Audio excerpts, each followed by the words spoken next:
ilaha illallah wa ashhadu an. Ada ayat kedua masalah bunyinya. Udah maaf ya baru.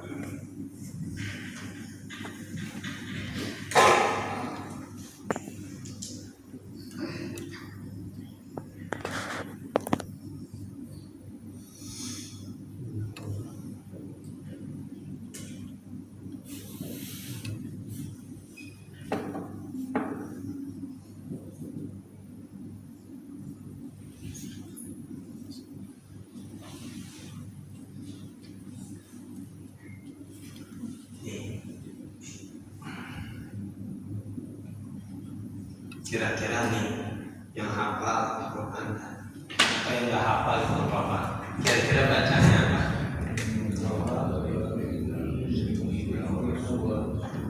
Nah, kita lihat tadi innallaha bari'un minal musyrikina wa rasuluhu apa rasulahu apa rasulihi.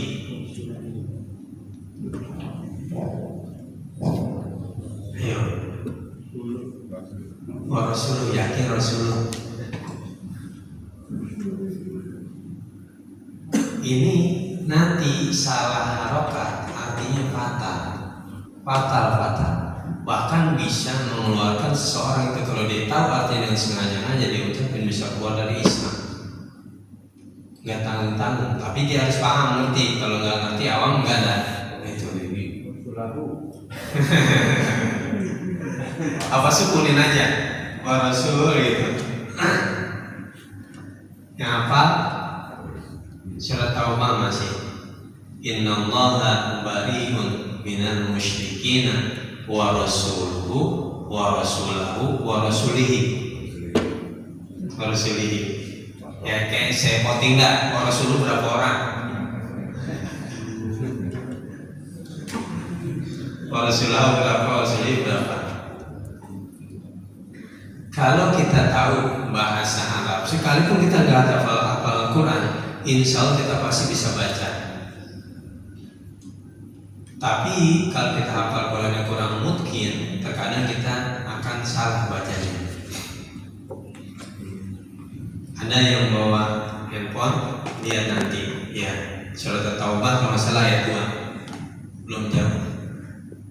Ini yang benar bacanya wa rasuluhu pakai dhammah. Lihat biar kita tambah yakin. Nanti saya jelasin kenapa wa rasuluhu bukan wa rasuli atau rasulahu. Nanti kenapa bisa seperti itu artinya. Yang pertama kita tulis saja di sini wa rasuluhu.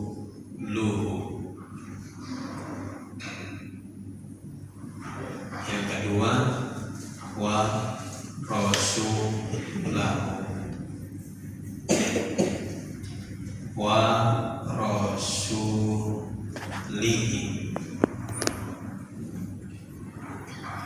Kan tiga-tiganya boleh. Harokat kan tiga kan, doma, fathah, kasar itu boleh. Setiap kalimat, ujung kalimat itu kemungkinan tiga ini boleh gitu. Nih, kalau kita misalnya kita petakan ke kalimat dalam bahasa Arab. Jadi kalau kita ngaji tafsir, ngaji hadis, habisnya dapat tahu. Itu nggak cukup cuma diterjemahkan, ditafsirkan atau segala macam. Karena itu baru yang konsumsi buat umum.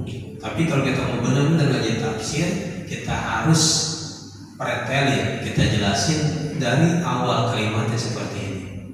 Dan ini pasti akan bikin pusing yang ngaji kan gitu.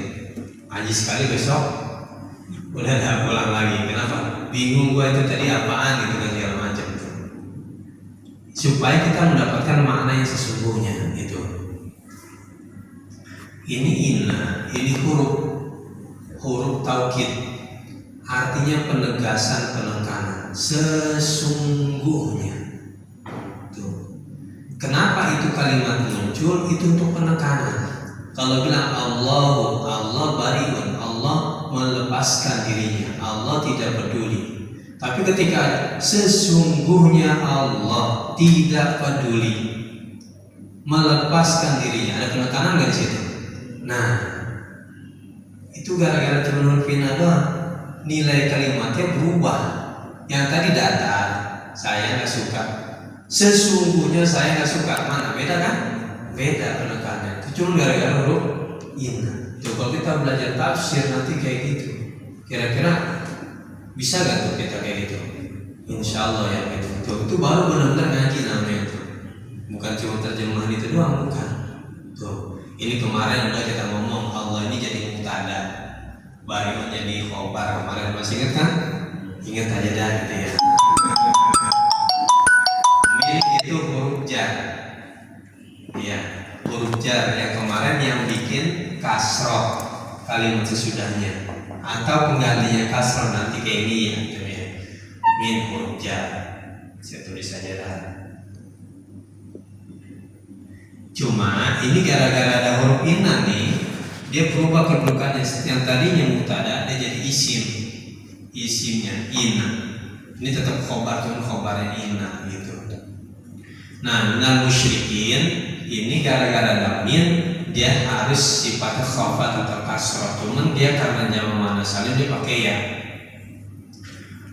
Al masjidu ketemu minal mas subhanalladzi asra bi 'abdihi lailan minal masjidu, masjidah masjid itu. Ingetin aja kalau ada min pasti kasroh. Cuman ini karena jamak muannats salim dia pakai ya. Nanti kita lihat nih sampai sini kita artikan. Sesungguhnya Allah itu melepaskan dirinya, Allah tidak peduli minal musyrikin, dari orang musyrik, terhadap orang musyrik. Artinya Allah nggak sayang, Allah nggak peduli, nggak ridho kepada orang musyrik, orang yang menyembah selain Allah apapun namanya. Pokoknya kalau orang yang menyembah selain Allah namanya mau bintang, matahari, bulan, orang segalanya, pokoknya itu musyrik. Orang menyebutkan Allah. Di sini nih titik tekan dia tadi. Kalau di Quran wa rasuluhu, benar ya Pak? Bapak yang bawa Quran wa rasuluhu kan ya? Di surat At-Taubah. Coba. Di ayat 3 Ayat 3 ya? Titelnya bukan inallah tapi an-Allah. Oh an-Allah ya, saya salah berarti. Iya, soalnya ada kalimat wa'adanun minallah ya gitu ya. Iya, an-Allaha bari'un minal musyrikin wal musyrik. Iya. Iya, ini juga urusan kasroh sama fathah ini nanti ada jurusnya juga. Kalau dia inna itu kapan, kalau dia ana itu kapan? Itu ada nanti pelajarannya lagi. Ada. Kita jadi kayak sini. Saya mau menegaskan pentingnya ilmu nahwu dan shorof dalam menafsirkan Al-Quran. Jadi kalau ada yang ngajar tafsir nggak tahu shorof, jangan dipercaya ilmunya. Kita lihat. Kalau dia ini di kasroh, ambilan kasroh kayak gini, artinya fatal. Sesungguhnya Allah tidak ridho, Allah membenci, Allah tidak peduli kepada orang musyrik dan pokoknya dan juga kepada Rasulnya. Ini namanya atop, kalau kayak gitu atop ke huruf jar, atfun. Jadi Allah itu nggak ridho kepada orang musyrik dan juga nggak ridho kepada Rasulnya. Fatal nggak? Berarti Allah nggak ridho kepada Rasulnya, kepada Nabi, nggak senang, nggak peduli kepada Nabi. Fatal nggak artinya? Fatal. Berarti Nabi nggak diridhoi Allah, kan bahaya tuh. Bisa keluar dari Islam. Masa Nabi nggak diridhoi, nggak dicintai Allah? Tuh. Sampai ada orang yang baca ini lagi itu salah. Innallaha bari'un minal musyrikin wa rasulihi. Kenapa?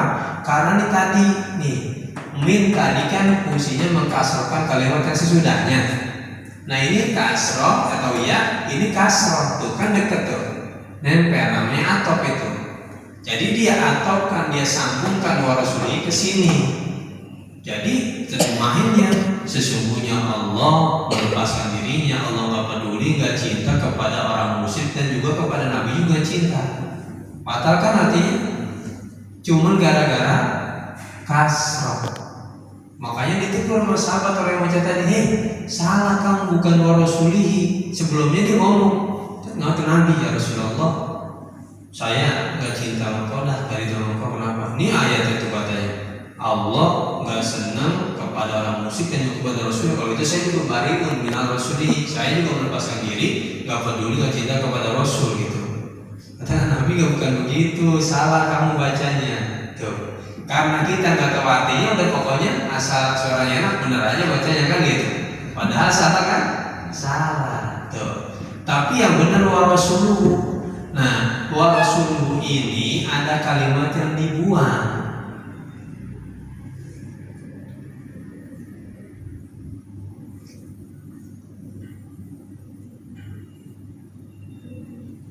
Tuh. Kenapa? Karena itu belum selesai kalimatnya kalau wa rasuluhu doang. Sesungguhnya Allah itu tidak ridho terhadap orang musyrik dan Rasulnya. Bisa dipaham apa enggak? Kalimatnya dan Rasulnya bisa dipahami apa enggak? Belum kan? Belum. Dan Rasulnya, maksudnya Rasulnya apa itu? Nah, inilah yang dalam bahasa Arab disebut tahdhib. Ada kalimat yang dibuang. Bahasa kita juga ada. Pak Krisna mau kemana? Pasar. Maksudnya apa? Saya mau pergi. Tuh banyak yang dibuang kan kalimat. Sama setiap bahasa ada gitu. Nah cuman bahasa Quran saja paling tinggi, dia nggak mau panjang-panjang gitu. Itu mah bahasa anak sekolahan. Itu dibuang. Artinya ini kalimat ini dibuang. Kalau tadi kita bilang ini jadi mubtada, ini jadi khobar. Allah, sesungguhnya Allah tidak ridho kepada orang musyrik dan Rasulnya Allah juga tidak ridho kepada orang musyrik. Kalimatnya kayak gitu. Paham Bapak hadirin? Insya Allah tuh. Gara-gara cuma kasroh sama doma. Kalau ini apalagi nanti lah lebih panjang lagi. Ini aja dulu kita lihat. Kalau kita baca wa rasulihi, maknanya fatal apa enggak? Fatal. Bisa keluar kita dari Islam tuh. Cuma doma sama kasroh doang. Tuh, jadi penting kan dong soal? Penting banget. Gitu.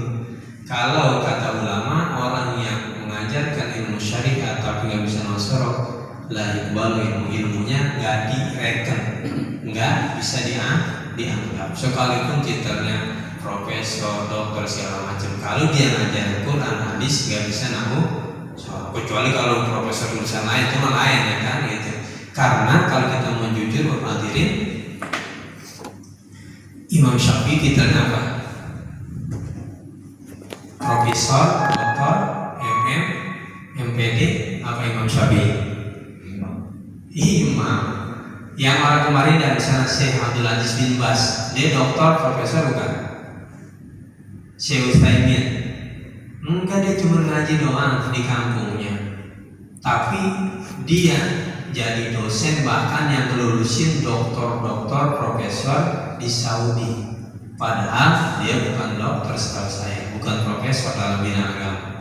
Karena memang tadi ilmu ini kata Nabi, innamal ilmu bitta'allum. Ilmu itu didapati dengan belajar. Kalau belajar agama, belajar baca kitab, apakah harus sekolahan? Enggak. Beda kalau kedokteran, matematika harus masuk sekolahan. Kalau kayak gini enggak mesti.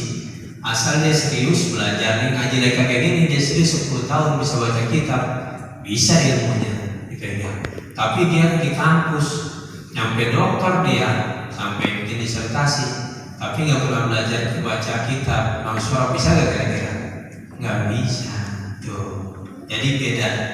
Kalau dan kita jangan lihat semua ilmu juga rata-rata ilmu kedokteran dulunya itu yang pertama kali para ahli kedokteran dia lulusan kampus apa hasil riset baru ada kampus kan gitu semua, termasuk ilmu agama Islam dulunya itu yang pertama kali bangun university itu itu dinasti Fatimiyah di Mesir itu Al-Azhar sisanya tuh peninggalannya.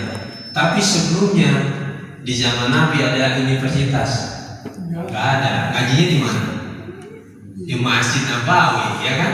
Jadi orang alim nggak?